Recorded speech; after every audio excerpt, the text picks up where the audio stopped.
Hello and welcome to Ditching Hourly. I'm Jonathan Stark. Today I am joined by guest Erin Halper. Erin, welcome to the show. Thank you so much for having me. I'm so excited for this conversation. So today we are going to probably talk about some pricing. We're going to talk about running a community. But first, could you tell folks a little bit about who you are and what you do? Sure, I run The Upside, which is a community specifically for independent consultants. I've been doing that since 2018 ish. And my vision and my mission is to change the way working works, specifically for people looking for more flexibility, autonomy, and a sense of purpose in their work. Yeah, so I was very excited to meet you. You reached out, and thank you for doing that. Because obviously for folks listening, there's a massive overlap between what we both do. So that's fantastic. the the on the call that we had, I was really interested to hear about your experience with running the community and your opinions about that. And I know a lot of people listening and are perhaps thinking about starting communities of practice or of whatever interest that they have, whatever their area of expertise is. So I think that'd be useful information for folks. So maybe we could start there. So could you go a little bit deeper on what the upside is and then I'd love to zoom back to when you started it, why you started it, what it was like back then, and then we can kind of work forward from there. Yeah, so the model is it's like I like to say it's like the gym for your business. So it's a membership model. People can pay either quarterly or annually to be part of it. And it is what I would call an all in one community, meaning there are some communities out there where someone's teaching you something and then you go into their community or a coach or you took a course. But this is not that. This is all of that plus the connections plus opportunities that are shared. Community is the business. And through that, we have, again, learning connections, opportunities, resources, guides. Hmm. Um, that's the big difference is it's an all-in-one community. Okay, so and I think you're alluding to other. I've seen other models where people sort of, you can buy this course, and for $50 more, you can be part of the Slack room for the course or something like that, and it's really kind of an afterthought and it's bolted on to some other kind of one-off sale. But this is more. This is for people connecting. As you know, I was on your website, and I can see it's really the primary thing. Is really, I think the headline is something like for people who work by themselves but don't want to go it alone, or something like that. Yeah, for consultants who love being independent, but as almost, I'd say 99% of them realize, together is definitely stronger than trying to do this by myself or asking one or two of my friends who are doing this, what they think I should charge and having that Hmm. diversity of thought leadership all around you and supporting you and championing you all the time. Cool. So, what caused you to start the community in the first place? Well, that's funny because it wasn't a community. That's why I say 2018 ish, because I started the Upside in 2017 thinking I was going to connect consultants with clients and I was going to monetize that. So, sort of like a boutique headhunter in a Hmm. way. And I'm really good at getting clients, and I realized other people were not. And I was pretty connected at that time. And I thought, I was right outside of New York City. And I was like, okay, I'm just going to pound the pavement and like generate demand for all these amazing, talented people. And all they have to do is show up and do the work, which they're great at. They're just not great at the business side. Right. And little by little, I realized that slowly but surely, I couldn't put them in front of people because maybe their bio wasn't written correctly or their Mm. LinkedIn wasn't optimized. Or so I started helping them redo their LinkedIn, helping them rewrite their bios, helping them with positioning. And after doing that 20 times, I was like, this isn't working. Not to mention, just I didn't really love a contingency business where you only get paid Yeah. if they make the decision to go with that person. There were a few times where I found the people exactly who they were looking for, like to a T, and then they're Mm. like, yeah, no, I think we're going to go with like an agency. And so, of course, I made nothing. I Right. hated the business model. And I had a friend who was running a community, and she really encouraged me. She's like, you should really consider pooling all the resources under one umbrella. You're really good at connecting people. You really like being around people and matchmaking and pulling all those resources and give it a go. Mhm. And that's how the community began.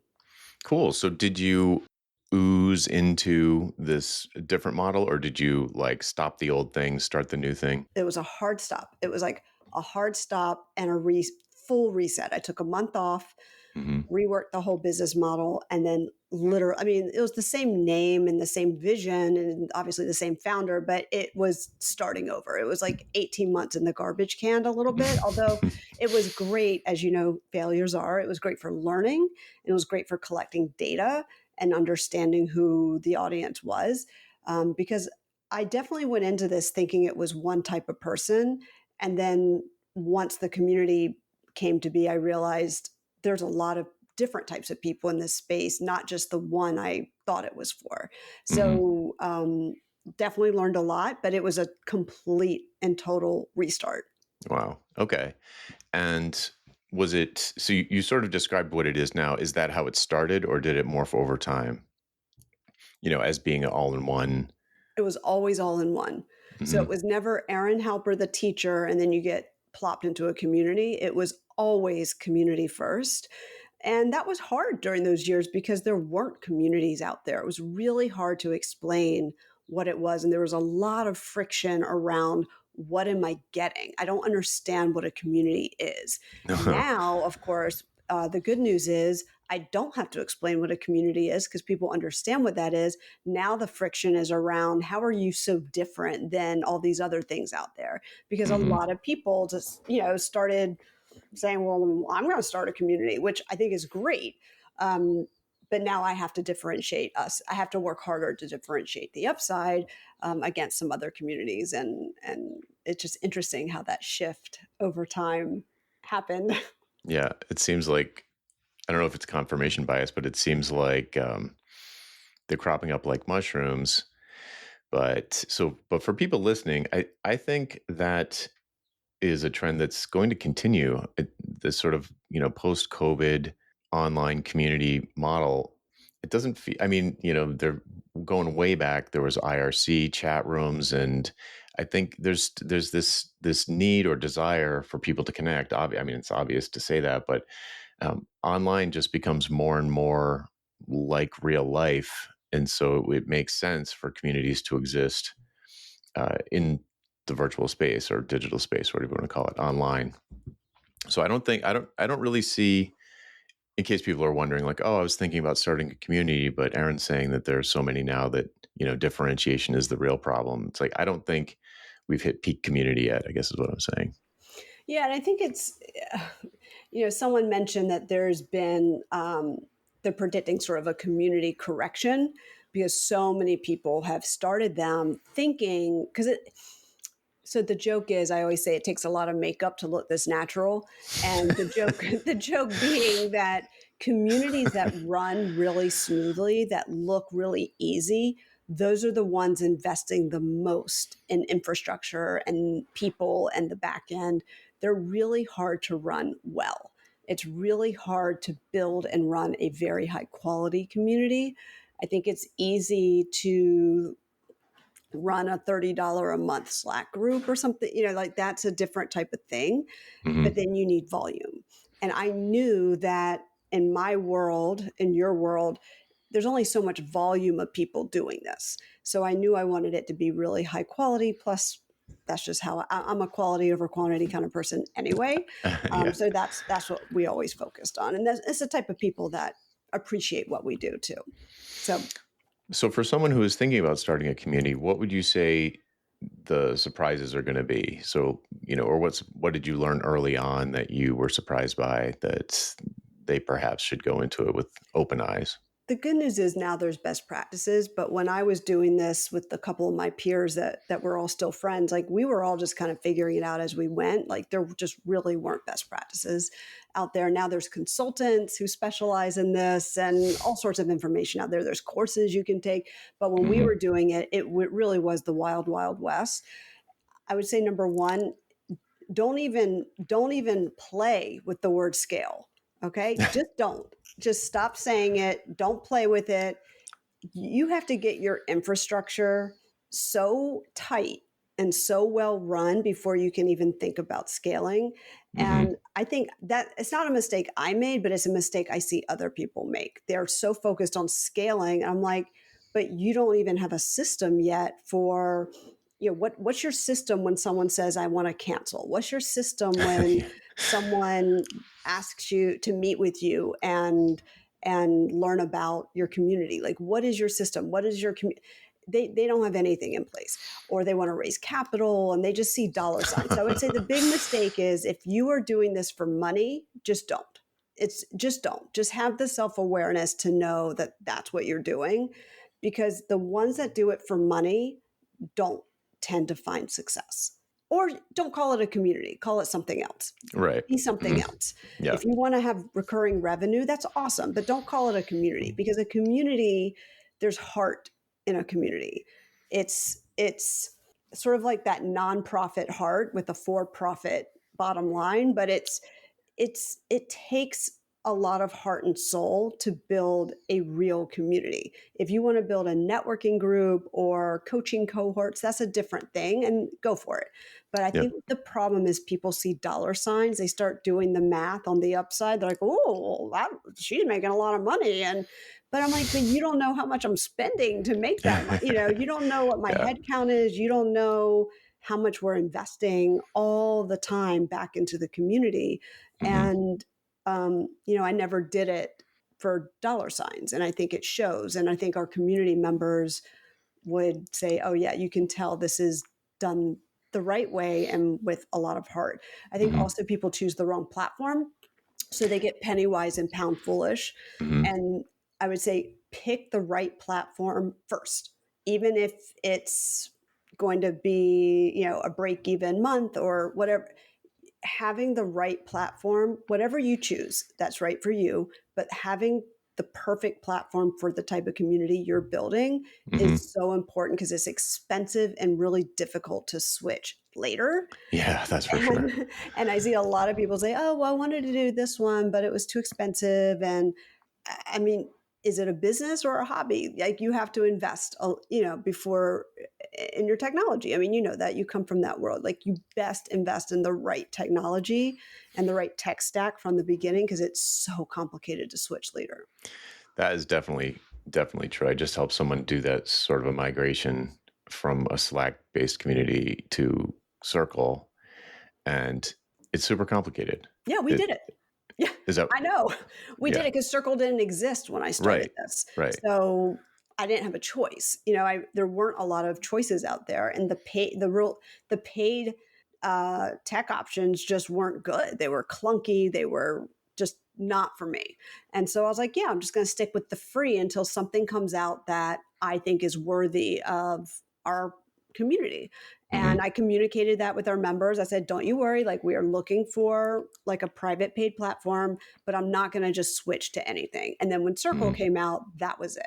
And Yeah. and it's been smooth sailing ever since. But yeah, we had to do that migration too, and it stinks. It's hard. It's really hard, Yeah. and you're losing all that content when you switch over. All those I know. conversations, Right. everything is gone. I All know. those archives gone. Um, Also, everyone, like, you get what you pay for. Like, if you're going to run a free Slack group, you're not. It's real hard to charge 300 a month for a Slack group, Yeah. and I mean, I'm running mine on a free Slack um, for historical reasons. It's like I started in September 2017, and it wasn't a community. It was a communication channel for biweekly office hours, because I couldn't email people because I email every day. My mailing list is a daily mailing list, and so people, they were missing the emails. Like, oh, I missed the email because it went in with all your other ones. And I was like, well, let's just put together a Slack room, and I'll make the announcements in there, and then we can do it like that. And then over time, it got bigger and bigger. And then I don't know what year it was, but all of a sudden I was like, this is switching into something else. Like, it was not my plan, but I was like, this is switching into a community, where before it was really just paid 99 bucks a month to jump on a office hours with me every other week. And but then people were cross-pollinating and people were working together and people were referring clients and sharing wins and all this stuff. Um, Yeah, and that's a community. right. And I Yeah, changed the name. I changed it to like a place name. So it was just group coaching with, Jonathan Stark before. And now it's like Ditcherville. It's like a place. And but there's still all of this like old DNA stuck in there. And the conversations, even though it's only 90 days of conversations, like the idea of leaving it behind is like crazy. Not Anyway, even I so left years of conversations uh, behind, but no, yeah, I'm gonna get you to switch. But it, I it is circle is the one I would switch it to. is the one. It Yeah. is the one, and you know, to me, there's just no other. And I don't get paid by Circle. I'm not like like I just they have been wonderful for us. Hmm. They've been wonderful for my peers. Also, if you're in the upside and you're in Ditcherville, you can toggle back and Yeah. forth. Like it's just so easy to switch back and forth from your different communities that are on Circle. It's just like Right. literally right there, just little icons you can click Yeah. on. It was the best decision that we made. It absolutely was a catalyst for the community to just accelerate. It was Yeah. no doubt about it. I think also probably from my own mindset too of being on a more professional platform. It was Hmm. amazing for our Yeah. business. Yeah. I'm in a couple and I just helped migrate one of my students over to Circle. It's got all of the stuff I would want. Um, I still, to pulling the trigger is like, it's hard because the reason I picked Slack in the first place was because everybody that was in my well, everybody that was on my mailing list was pretty much a software developer, and they were all using Slack like crazy at the time. So it was like, I don't want them to have to install another, you know, app and teach them how Right, to you want learn. to meet them where they already are. Right, right. But it is like as it grows more organically, I've created like a static website to keep the persistent materials and it's disconnected. And now so then you have to like, log in to both different things. But the idea of migrating over to another platform is just like, oh my God. I know, but you I know what? Like, listen, get someone else to do it for you. Get someone else to do it. That's what I did. I had someone help me because I was like mm, feeling the same way. I was like, this is just a slog and it's overwhelming. And I just paid the money, had someone yeah. do it for me to rip the band aid off because even though I was capable of doing it myself, mentally I was incapable. Hmm. Just like my fingernails were like in the ground, like dragging during that process. But I promise you, like it really took off. However, I would say that only a portion of our membership base was the type that are just on Slack all the time. Hmm. Whereas I believe yours are probably always on Slack. Yeah. So there is something to be said about meeting people where they already are. Right. Um, I will say I have to add another mistake I see people make that I did not make, but I've gotten better and better and better at it is creating community guidelines to help people learn how to behave and navigate within your community. It Yep. gives, I always say it's like giving, it's like kind of crate training your puppy, or if anyone has kids, it's like the playpen for the kids so that they keep themselves safe and don't Hmm. hurt themselves and everybody else. So keeping those parameters always reminding people of those parameters of here's how we operate here, here's our Right. values, here's our guidelines, so that people understand what is and isn't allowed in your community. Because otherwise, you're playing community police, which is not what you want your job to be. Right. Yeah, yeah, yeah. I mean, yeah, setting the value. Basically, you want a culture to develop that is supportive of the people who are there. Seth Godin, like people like us do things like this. It's like, well, what are those things that we do? And, starting off with that, like when you sign up for mine, you get like a sort of like it's not a, it's not like a term. It's basically like here's what's expected and here's what's not expected. Like don't spam the room. Like duh, do I need to even say it? Like Yes, you do. yes, you do. Right. Unfortunately, you do have to say that. That's what I'm saying. Like, Yeah. unfortunately, you do have to say it. Right. Um, Don't spam Yeah. the room. Yeah, you have to Right. say it. Don't add people to your email list without their permission. Just there's just so many little details that I've learned over the years that you have to say out loud because Hmm. people either don't know or they have automated systems that are doing this already without them, just they're all Right. automated. I'm like, turn off your automated thing, please, if you're going to be in this community, because you can't just add people to your email list. You can't just pitch and sell and, Yeah. because it creates junk. I haven't had the automation issue. That's an interesting one. Yeah, there are people who have like CRMs that if you even have a meeting with them, like if you have a one on one call with them or whatever, their CRMs automatically are going to add you to their email list. Cause I get put on the email list. I'm like, I literally just had a meeting with Jonathan Stark and now I'm on his email list. Just kidding. I'm already on your list. But like, they add, you get added to people's lists I see. automatically. And I don't know. To me, that's just not best practice anyway. Yeah. But anyway, we're getting Yeah. sidetracked. The Yeah. point is, you got to tell people how to behave, what your values are, and be really detailed about what is and isn't allowed in your community. And it gives people not this sense of prison, but this sense of freedom. Oh, yeah. It's a relief to know how I can operate. And don't forget, you you can't tell, you'll have members that are, neurodiverse in different ways, and that they especially really appreciate understanding how to behave in the community because they're looking for those guidelines because for them it may not come as naturally. There's a great book by Priya Parker called The Art of Gathering. That are you familiar? Yeah, of It's course. so good, and a big point that she makes in there is that it's like the host's job not to let people, not to just be like loosey goosey and like do whatever you want, like um, not be. I think hosts in this case, or like the organizer of an event, probably doesn't want to feel like they're putting a bunch of rules on people and making it this straitjacket type of situation and being a control freak.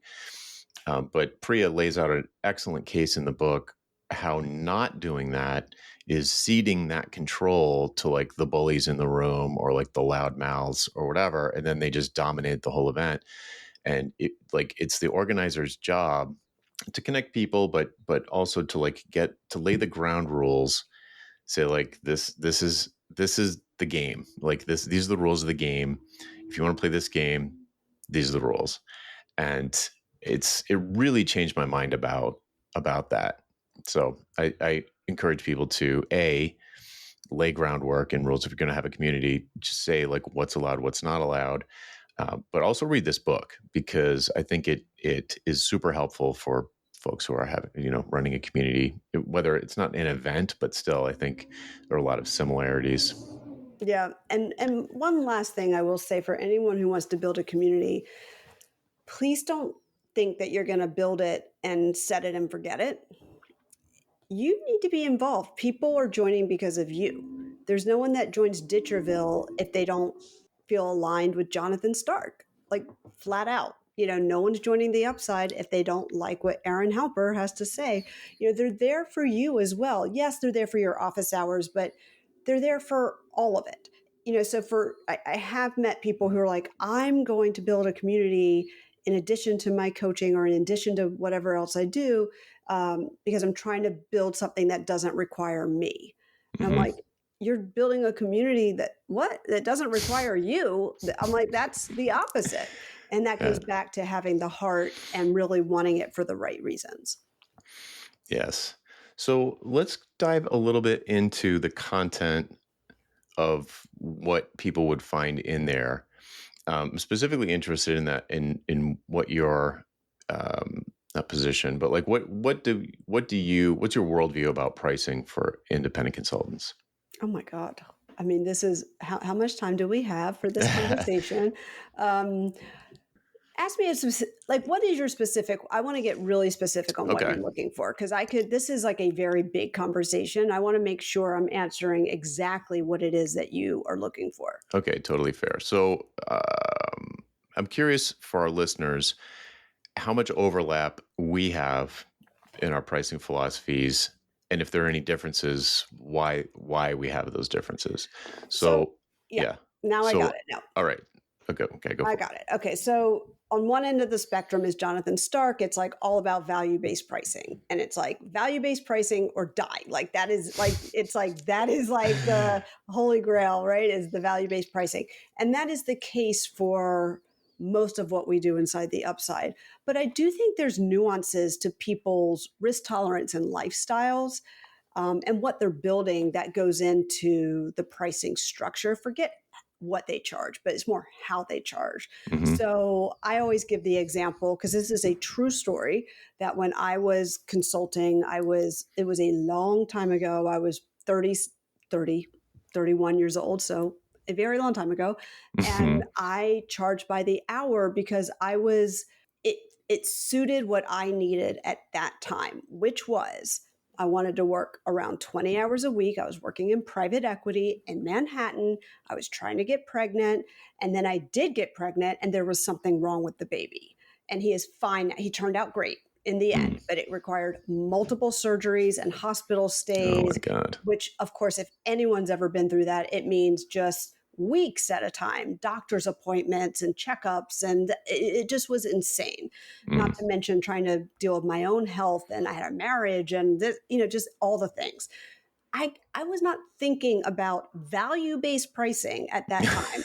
I was thinking, how can I just like stay in the game, like Uh-huh. make it as simple and easy and painless as possible to keep working because I loved my work and I Right. didn't want to give it up, to keep working while still being able to be by my son's bedside at the hospital and not be stressed. So I think, yes, that is one extreme for sure, but there are people who have a version of that where they're like, I just need to stay in the game, keep my life simple, and hourly is like what I need at that time. I also had a spouse, so I had a second income. Not Mm. everyone has that. So I was that's what worked for me. Hmm. On the I think there's a lot of in between as well, but I think there are just different nuances depending on what you're trying to build. Ultimately, I'm in the Jonathan Stark camp and I want everyone to charge based on their value, not by the Hmm. hour. And that's what we tend to talk about most inside the upside. The difference too is we have a lot of people who are providing the types of services that are a little bit less of a deliverable. So, Hmm. when if you're going to create a website, there's a deliverable there. There's a Right. website to deliver. And now a website can be 2,000 or it can be 200,000, but and Yeah. that's a whole other conversation. But the point being, people inside the upside, we have a lot of people who are in leadership and development. Have Mm. a lot of people who are fractional CMOs or CFOs. Right. So the range of thought leadership and the range of services and expertise is very, very vast. Hmm. So there's different nuances with how you price those types of services. What I think is most exciting is that diversity of thought leadership and putting all those people in the same room, sharing how they're pricing their services, sharing how they're productizing their services, sharing how they're creating, say, a three-tiered pricing approach, and then Hmm. giving the other folks who aren't in that vertical that idea, and they're going, wait a minute, everyone in my vertical, everyone in my marketing community that I'm in also, or everyone in my retail community charges this way. I've never heard it done that way, but I can apply that. The thing the CIO is charging, and how they're structuring it, I can actually apply that to my business too. And now I've got a competitive edge over these other people who are just in an echo chamber all doing it the same way. Right. Well, for the record, I'm a huge fan of productizing as well, and I've even been heard saying that it's okay to use hourly billing as a bridge for cash flow if that's what you need, and you got to do it. Like the story you told is a perfect example. It is easy. People do expect an hourly rate from people. It's very easy. It's just sort of a kicking the can down the road kind of thing. What's a trap? S- So you do Yeah. get trapped. You do get on a hamster wheel. It is a trap. As long as you know that that's what it is. Same with and my members know I say this, and this is not with judgment. This is just with experience. They know I hate subcontracting under an agency. Yeah. I mean, I hate it. So it sort of falls in that same category of like sometimes Mhm. people are like, I just have to do it. I need the Right. cash flow right now. I'm like, okay, but that's fine. But just know what it Just is. know what it It is. is a Yeah. trap. It will not lead to other awesome things. It will be just that singular thing. And it will just keep going around in a circle until you decide you've had enough. Yep. Exactly. Yeah, I don't totally know. Do you aligned. feel the same way? 100%. Yeah. Okay. I hate Like them. sometimes people need, yeah. I mean, going through an agency is just, you might as well just, why don't you just get a job? Oh, yeah. It's like the worst of both. It's the worst of both. Mhm. Yeah. Yes, but again, no judgment because I understand sometimes people are like, I just need the cash flow. Yeah. You might need a Great, good reason. do it for 6 months, but just know that it is finite. Just know because what the agencies want to, I get it. They're like, oh no, this will lead to other things. We have all this work coming in. Just take it for what it is. It's a bridge and it will end and it will not lead to other things likely. Hmm. Yeah. Just keep the lights on in the meantime. Yeah, keep the lights on. So, what are some of the other big topics that indie consultants are talking about, or that you're helping them with, or is there some contrarian worldview that you're, like this, agency, you hate agency subcontracting? What are some of the other big pillars of your worldview inside the community? Yeah, I mean, I obviously pricing comes up all the time, but it's also structure. It's also what am I building? The question of what am I building or a version of that. Hmm. It's never what am I building, but it's a question that kind of comes down to that. What am I building? Hmm. Um, that is something that comes up all the time because are you building an agency? Are you Yeah. scaling something? Are you building something that's scalable? Do you even want to scale? Like you keep talking about scaling. Why? What is it that you're Hmm. building? And then they go, oh, wait a minute, maybe I don't want to scale. And also this Yeah. idea of, in addition to what are you building, there is a lifestyle component to this industry, to this business model Hmm. that I don't think is talked about enough because I think it sounds like fluff, but it's really not. I mean, it people go into this business usually for the lifestyle. They're like, I want to be my own boss. I want to work when and how I want and with whoever I want. I Hmm. want to pick and choose my clients and I want to feel like my work has impact, which it doesn't usually feel that way when you're working for a big company. You go to work, you get a paycheck, but you don't really feel like it's making any lick of difference in the company. I mean, at Right. least most people Oh don't yeah. feel that way. So this idea of how do my choices play into the lifestyle I'm looking for and continually reflecting on the lifestyle I'm trying to build for myself Oh, versus not the my see dogs. I'm surprised mine isn't barking because I've had podcast interviews where there's a barking match between Right.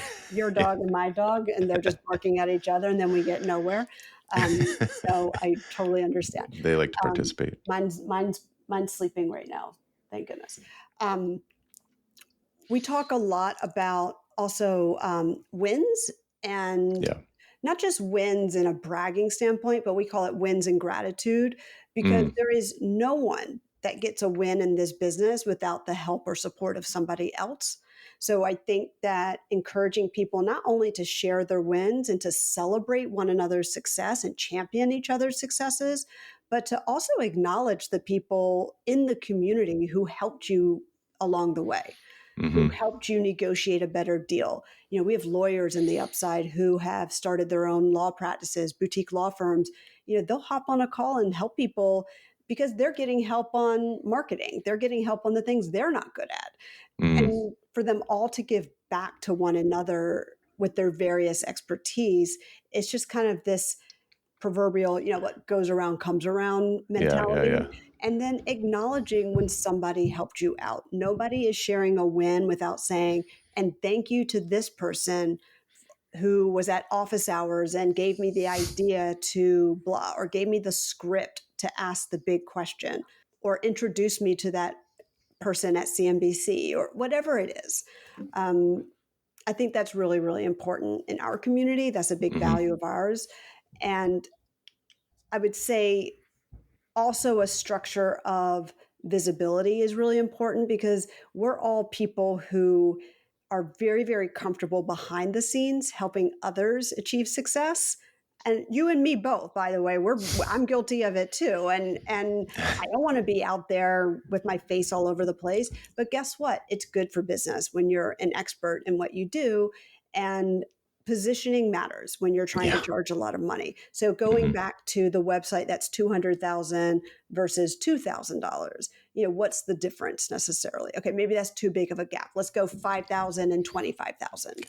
No, literally seen those numbers. Yeah, of I course. know people Yeah. that sell $200,000 websites and people who sell 2,000. Yeah, Correct. it's I do think there's totally a big realistic. gap between what those websites look like, but let's just talk about a $5,000 website and a $25,000 website. Probably a much smaller gap Yeah. into to what they look like. Right. And quite honestly, I always use the website examples because it's just something everyone understands what that is and everyone knows what that deliverable looks like. But what's the difference between the 5,000 and the 25,000? What's the Hmm. difference in the person who's doing a $5,000 website and a $25,000 website? What's the difference? Sometimes the difference is how they're positioning themselves. Oh yeah. Sometimes the difference is them genuinely believing this is worth 25,000. Sometimes the difference is them being able to communicate to the client that that $25,000 investment is going to increase customer conversions by 50%. Exactly. Yeah.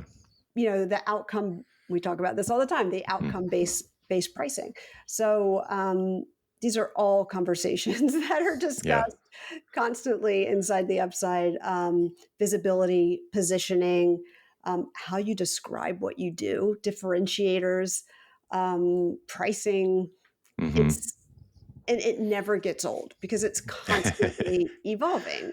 Right. Whether it's we have a new, administration in the U.S., new president, new laws, world wars, like things that are happening, it shifts how people's clients are behaving. It shifts corporate behavior. It Yep. shifts buying behavior, and so we're Yep. constantly having to be on our toes and constantly having to adjust and shift with what's going on. So the second you get comfortable, just enjoy that moment because it will then change again and you'll have to redo everything. Yeah, it's like having little kids. As soon as you think you got it down, they like move on to the next stage, and you're just like, Yeah, oh man. I think our What's businesses are kind a of the little bit fun like part, though? kids. Yeah, it is the fun part. It's a little frustrating sometimes. You're like, "Oh, man, I had a well-oiled machine and now it's all gotta change again." But Yeah, if you go into it knowing that's what it's going to be, then I think it's, as long as you expect it, I have easier. got a. I want to loop back to something you briefly mentioned. You talked about the lawyer having a phone call with, pitching in to have a phone call with someone. As a community person who runs a community, I love when that happens. There's also this, at what point does that turn into a salesy thing, though? So we're really big on boundaries around selling Hmm. inside the upside. And believe me, our members work together all the time. They hire Hmm. each other, they refer each other. That happens very, very organically. But there are really strict boundaries around what we consider selling. Hmm. And when we have someone like, so we have what we call member offers. Every person who comes into the community has one or two offers that anyone else in the community can take them up on. It could be a scope of work template, for example. So it doesn't require any of their time and it's Hmm. just something that people can download. But some people are offering up their time. And the reason why they're offering up their time is because they genuinely enjoy it, they want to help. But it also is a way to meet people. So you're meeting people and you're gathering data and you're like, okay, I can see what people are interested in now. So when there is this time offer, so like one of the lawyers has a time offer, I'll hop on the phone with you for 20 minutes to workshop something that's on your mind. There's boundaries around that. And we communicate what we want them to do. We say, get a Calendly link or, calendar link of some sort. And it has to be really limited. Make sure it's a limited amount of time. Make sure that you have an upside only link that is set for maybe you only have one every 2 weeks Hmm. so that you don't have a whole week full of free phone calls from upside members. You want to book time with me? That's fine. My next slot is in 4 weeks. And that's acceptable and that is totally fine. And there's a boundary around it. And it ends at a certain time. It's exactly this amount of time. And so, but everyone knows that. everyone knows that that's the value system that we have in place in the upside. Mm, Um, as far as preventing people from selling, just know not to. We've actually we probably remove one person a year because someone's like, this person full on is here to sell. We yeah. also don't allow people in the upside whose audience is this audience. Yeah, that's the thing. Cause like my community's 99 bucks a month, and I've detected people who are like, oh, for $99, I can get in front of exactly the people I want to get in front of for a month. And like they always come in and they, instead of just having like their name, they'll be like, my name, and then some promotional kind of like thing that they do, like SEO for independent consultant, Yeah. like So we Jeff don't the, allow those people. And do you have an yeah, application process? I don't. Okay. That's my next question for you. So Yeah, like what, yeah. yeah. So we do. We do have an application process. It's really, really important because we want to weed out anyone that we suspect is coming Mm, in for that reasons, even though they will say they're not. hmm. It's just not a risk I'm willing to take, and so I don't. And I do my research. Like there are definitely people who've applied where the website they give us says they do one thing, but then you go to their LinkedIn and it says another thing. Hmm. And I don't, it's not to hurt anyone's feelings. It's just not worth the risk for us. I can't risk that you're going to be the person who doesn't do that. And ultimately, like I'm not joining people's communities that have consultants and service providers. That would be a total conflict of interest, obviously. And yeah, like that would be a conflict of interest. So I don't want people doing that in our community either. Mm, So applications are really important. I think it's a hmm. very important process. Do you have like a capped membership, or is it open ended? I know some are like, oh, It 500 is, only. Yeah. yeah, it's capped. It's capped. The good news is I have learned over the years which levers to pull and push to kind of accelerate the funnel versus close off the funnel because I don't like rejecting people, quite Hmm. honestly. Hmm. I really don't like rejecting people who are qualified to be in the community. So I just want to make sure we're not flooding in a bunch of applicants that I can't, we just can't handle. We can only handle so many at a time. Hmm. So I'd rather have fewer than too many. And yeah, but it's capped because that's what I think also works for us. Like, I don't think a community works quite as well when there's thousands of people in it. Yeah. It's something different. It's just It's a something different different. animal. It's just different. And it's not for me personally. I don't want to manage that. Again, going back to my lifestyle is lovely. I know every single member. It's very easy. We hover around the 250 mark. Sometimes we're at 215, sometimes we're at 275. I probably wouldn't want more than 300. And we managed to do that by every year or two. I raise the price for new people, not just because it helps us grow, but because we are constantly reinvesting inside the community. You will not see us doing a bunch of expensive ads. You won't see a lot of outward marketing. I'm really focused on retention Hmm. and building the best possible community I can build inside. And only if you're a member can you see that. Right. And that's just what it is. So I focus on making money by retaining members, not necessarily getting new members. Right. So that brings up a really interesting mechanism that I noticed on your site, and it was called like open house or something. Yeah. So describe that because I think that's really clever. Well, it's not that clever, to be honest. It's really just an ops problem that I had to solve, which Hmm. was, 500 people asking to meet with me to learn about the community. And I say 500, it wasn't, but 50, Hmm. oh, can we set up a call to learn about the community? I cannot meet with 50 people all asking the same questions, by the way. Yeah.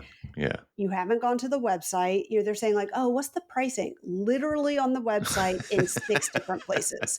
Literally in the drop-down menu, it says Yeah. pricing. Like it's not Can you even read this hidden. website Like to it's me? there Yeah. for you to see at any moment in time.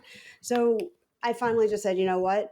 My boundary is I will not meet with someone ever for any reason to tell them about the community, but I will meet once a quarter, because we open up only once a quarter anyway.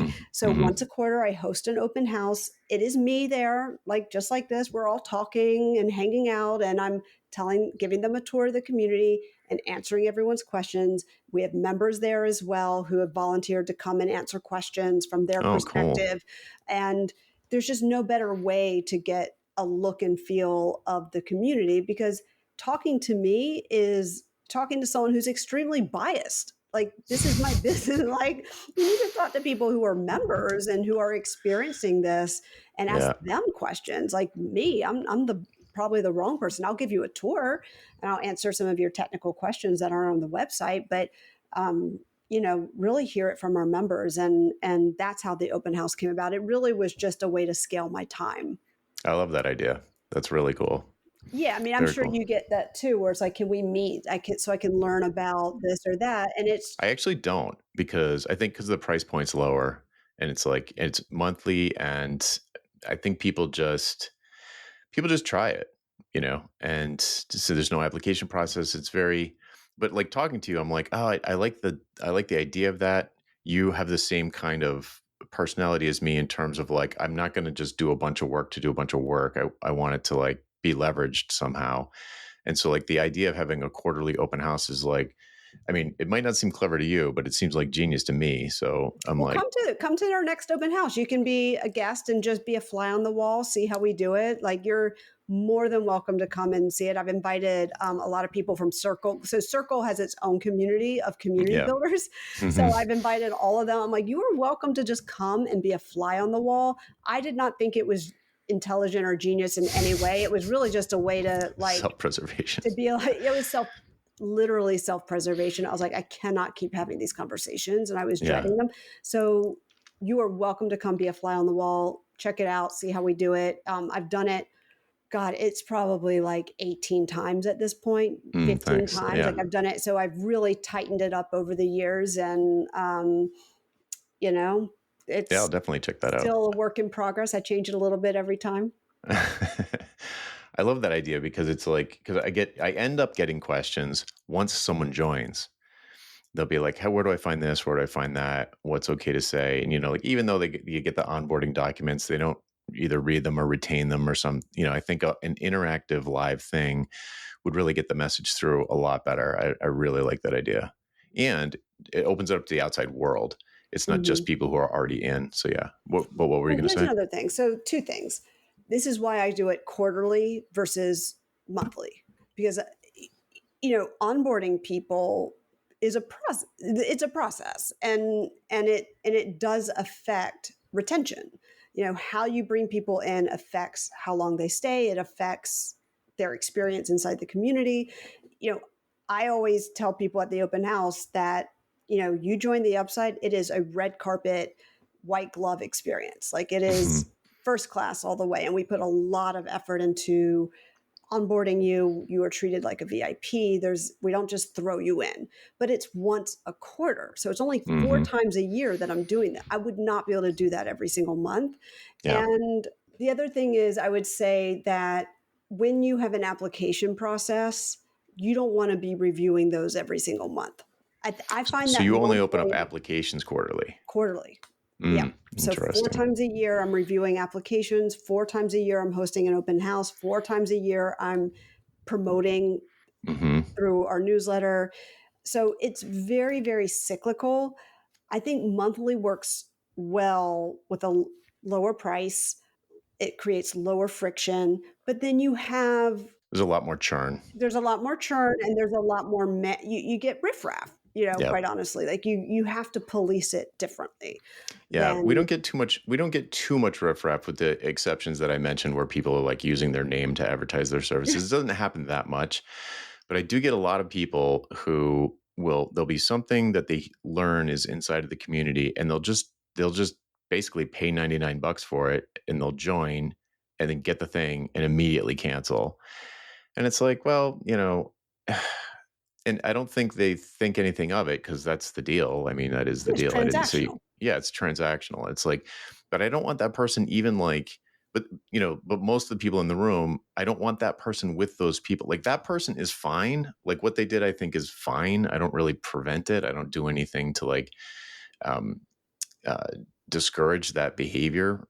Uh, But I feel like I should. And a lot of the things that you're talking, because first of all, it's annoying to me because now I've got like all these transactions that are, it just messes with my numbers, it messes with my predictive, like any projections. But I love the idea of adding an application process. But I wouldn't have done that because I'd be like, oh, I'm going to be reviewing applications all the time. But then if you do it quarterly, so that I think this is really, really smart mechanism. I think it's really well done.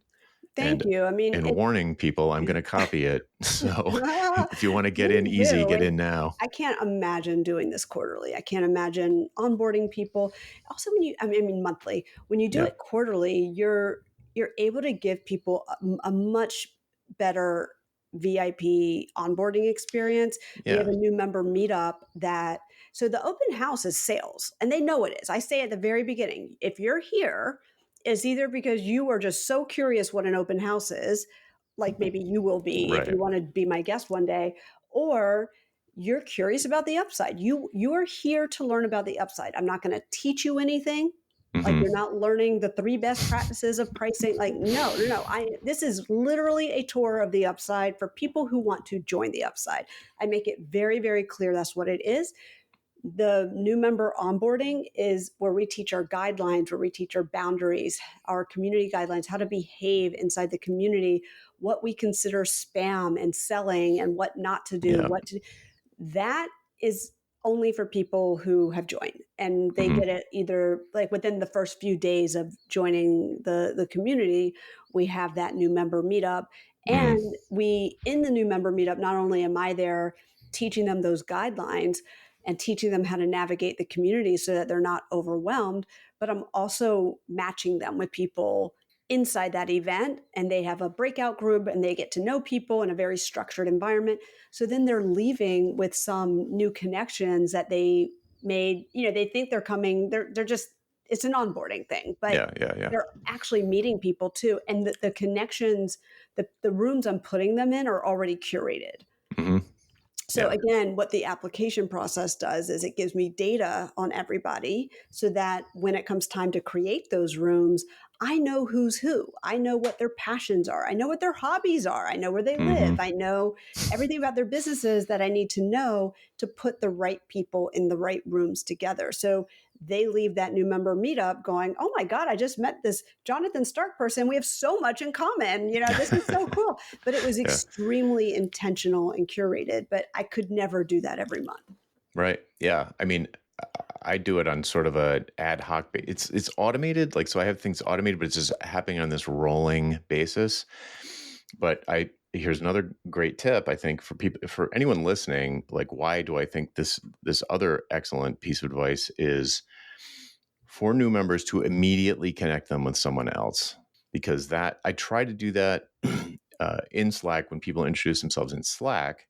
There's sort of like one new person. They're by themselves. Usually, it's like not 5 or 10 new people at one time. Sometimes, but usually it's like 1 or 2 people trickle in on a random day, and I have them introduce themselves. And then based on their introduction, I'll connect them with other people because I know like other people in the room. Oh, you're a data scientist, or this person is also in Poland, or whatever it is. But just having them do it in real time would be so much more powerful and probably We is do great for both. retention. Yeah. We do both. And then we have a third where existing members, people who have renewed, can opt in to meet a new member. And we have built on our back end our own proprietary matching platform Hmm. where we're taking all that data from their applications, and we're finding the common matching points, and we're matching people based on who they have the most points in common with. Hmm. And it's opt-in. So then we have, they're getting an email that says, hey, Jonathan, here are 3 upsiders who have said they wanted to meet with you. Here's the things you have in common with all 3. Here's their calendar links to book a time. Wild. Wow. And it's opt in. Hmm. So it's people who proactively are like, I want to meet a new member coming in, someone I have something in common with. And so Hmm. we're doing that as well. So not only they're doing the intros and we're tagging people, they're getting their opt-in matches, which is a surprise for them. So they don't know that's coming until the new member meetup. I do let them know that you're going to get an email. And then at the new Yep. member meetup, they're meeting both new people they have in common, something in common with, and they're matched with, we call them legacy members who have also volunteered to help moderate a breakout room. Mm, So we might have four legacy members and four new members in a breakout group together. So they're all getting to know each other and they all have something in common. that's great. Very sophisticated. I won't be copying that anytime soon. You can build this on your own. I mean, I'm very lucky. I have someone on my team who, if I can dream it, he'll build it. Hmm. And this is what I'm talking about when I say reinvesting in the community Yeah. and building that infrastructure. And all of that is, of course, scalable if I wanted to. Hmm. Um, I just like keeping it intimate for now. It makes my life really easy. But anything I dream up, he builds for me. Cool. Cool. Well, I've kept you longer than I intended to, but this has been so super interesting, very useful. For anybody out there who's thinking about starting a community, uh, like this is genius. I think there's tons of genius stuff here. It's a ton of work. You can't just set it and forget it. But it's great if it's what you want. If that's really what you want to build, it has lots of really cool advantages. So thanks a million, Erin, for coming on and sharing that. Thank you, Jonathan. And you have my number. You can text me anytime if you have questions. I'm I happy actually to. do. Yeah. I always say I'm an open book. I'm happy to tell you anything I can share. I'm happy to.